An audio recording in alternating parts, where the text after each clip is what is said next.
What's going on, guys? We are back with another top 10 players of 2016. Number 6, coming in with Paschy90. Now, maybe some people might be a little bit surprised at how high Paschy is. I don't think necessarily he is the star of his new team. Like, I think that might fall a little bit more towards Devo. But I think Devo's more of like a showy kind of player. But Paschy had result after result throughout the entire year while competing in a very tough region. His main downside was RLCS Season 1 LAN, coming in last with the least amount of goals, and of course just being basically the number 3 team for most of the year, which you can't really fault him too much because it was like against Flipside and Northern Gaming, but he's done it with a multitude of different teammates and still coming up with really big performances throughout the entire season for any major event. So that's a really good job by Paschy. And let's just get right into it. I made his picture, actually, of him and his teammates because, like, one of his main strengths is the leadership he brings to a team. Generally, he's the one that takes the initiative, or at least is the one that's probably mostly closely tied to at least the Market org. And, you know, some people can say, like, the Market org is not the greatest, but at least it does get Devo and Violent Panda or his other teammates some salary throughout while they're trying to play to compete for RLCS. So he's done a good job there. He was also a great leadership role in season number 2, bringing in 2 brand new players to the LAN, and they seemed extremely comfortable. And I think part of that has to do with Paschy, but let's just go through the quarters and we'll get to the RLCS LANs as we go. First off, we have January through March. So this was the Gfinity Invitational. Happened in January. I think it was late January. And that was only a European tournament. And honestly, Crown and Jewels, when he was on Crown and Jewels, did not have a great showing. They were actually favorited. Them and Flipside were the 2 favorites to do really well here. And they get a disappointing 5th place finish. The only team they beat was Team Rocket, and I've said it before, I'll say it again, this tournament had the 7 best teams in Europe and Team Rocket. So it's not that great of an accomplishment of beating Team Rocket at this point. Team Rocket was okay. They were hovering around top 10 at the time, but still to only beat them when they kind of got trounced by their other opponent as well, it's not that great. They wound up having to face Flipside a little bit early in the lower rounds, which might have been one of the main reasons why they lost, but they lost a Flipside 4-1 in lower round 2. But they finished with 7-9 record, came in 5th. Not the greatest finish for them, but then they moved on. Right after that was the RLC Pro League, and they had a phenomenal run through there. For the regular season, they finished 20-10, and for the entire thing, they finished 33-18. So they went 13-8 throughout the playoffs during the regular season. Excuse me. They defeated Supersonic Avengers, Spectral, Noble, plus SK. They did lose to Flipside, but they got their revenge in the playoffs by defeating Failure to Launch, because they were the 1 seed, the Europe 1 seed, I should say. So they got to play the number 4 seed of Failure to Launch. So a little bit of an easy game for the first round, but then after that it got pretty tough, I would say anyway. Playing iBuyPowered Cosmic, they beat them in 7 games. Incredible series. One of my highlights of my career, and it was my final series, so I'm gonna say that was a pretty good series. I might be a little bit biased though. And then they went on to beat Flipside 5-4. I believe they were down 4-1 and came all the way back to win 5-4 with an incredible overtime goal by Sicky, with a Paschy of actually bumping him up higher in the air to make the play. It was a phenomenal end to a phenomenal season and a phenomenal playoff as well. And I am going to rave about the Pro League as much as possible because Pro League was amazing. Anyway, huge result there. I consider that the first real major of at least 2016. There was probably the MLG Pro League as well, but that was 2015. We're not talking about 2015.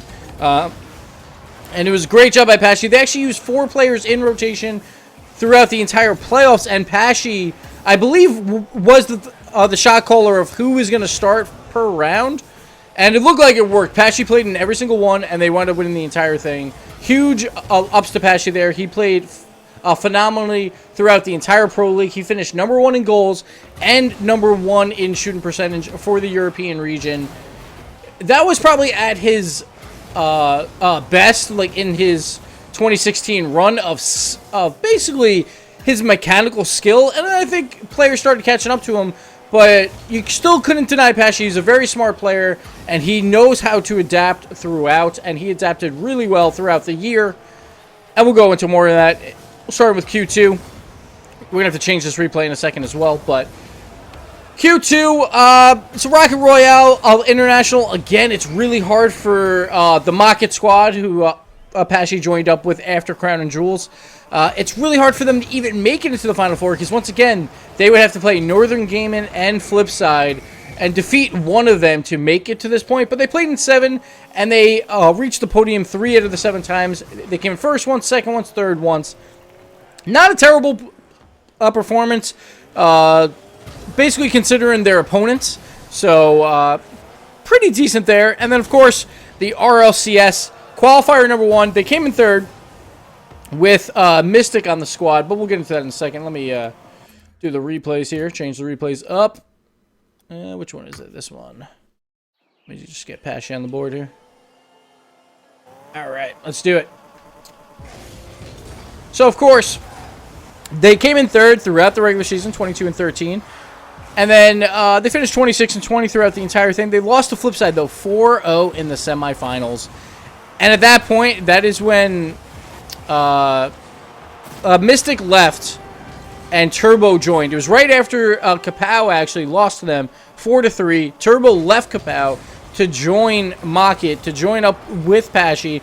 And I always call him Commander Paschy, because he's the one that we consider to be making the roster moves. Paschy has said before that it was him plus Sicky making these moves, but they move over to Turbo because Paschy, while trying to find that next player, all he wanted to do was beat Flipside.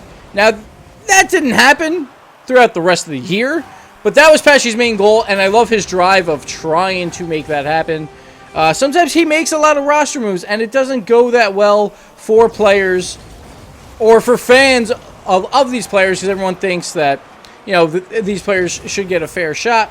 But Paschy does what he thinks is best for his team, and it's worked out so far for him, so I can't judge him too much. But moving on to quarter number 3, we got more Rocket Royales. This time they were only in the European region, so they finished a little bit better. 4 of 6 podium spots. They got first one, second one, third twice. Still not that great, though.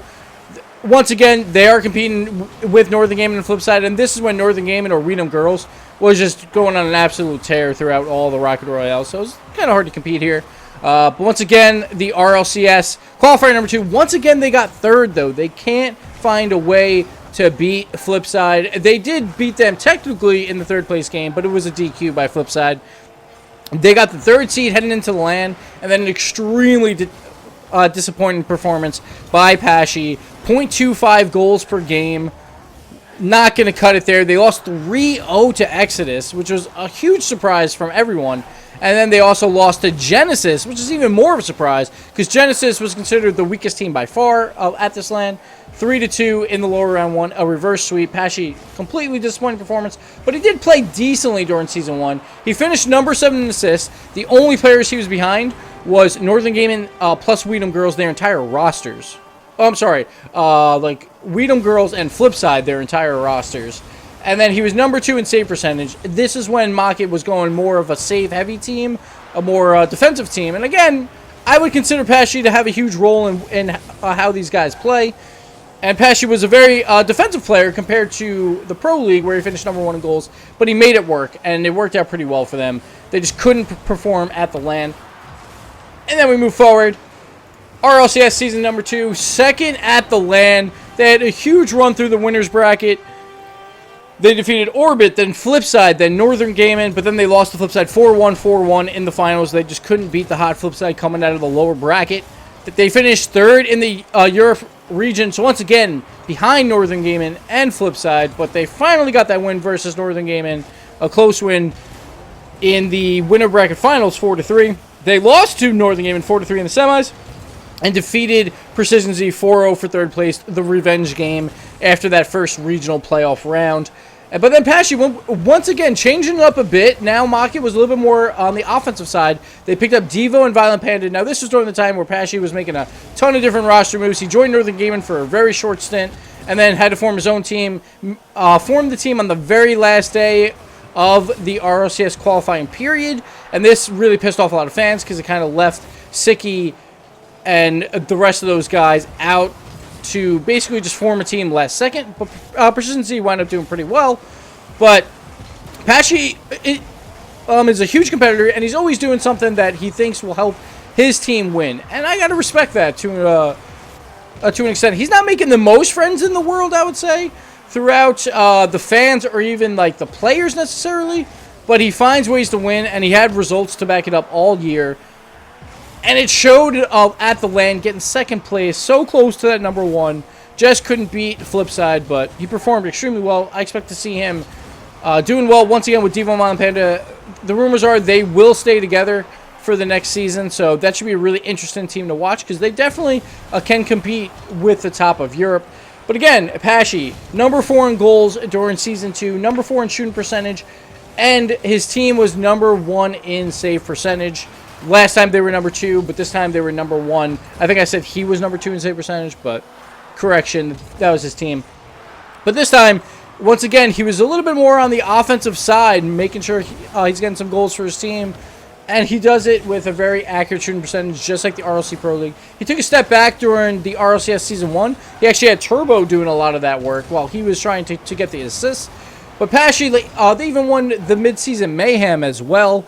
And there is where I saw Paschy, just his tactics were extremely smart. On, like, Utopia Retro, he would go through his face-off spawn and go demo their goalie to create, like, an offensive chance. He's always thinking about what to do next. And he's a very smart player. He's always trying to think of different tactics. Like, I love how they played when they have zero boost, the entire Market squad, where they purposely try for 50-50s. It's just smart plays like that is why Paschy is at number 6. And that's going to do it for this video, guys.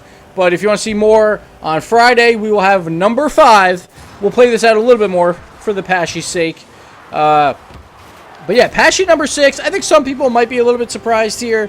But his achievements throughout the entire year were excellent. It wasn't with the same teammates either. He had to make it work with a lot of different teammates. And he did make it work, to be fair. He had a first place finish in the RLC Pro League.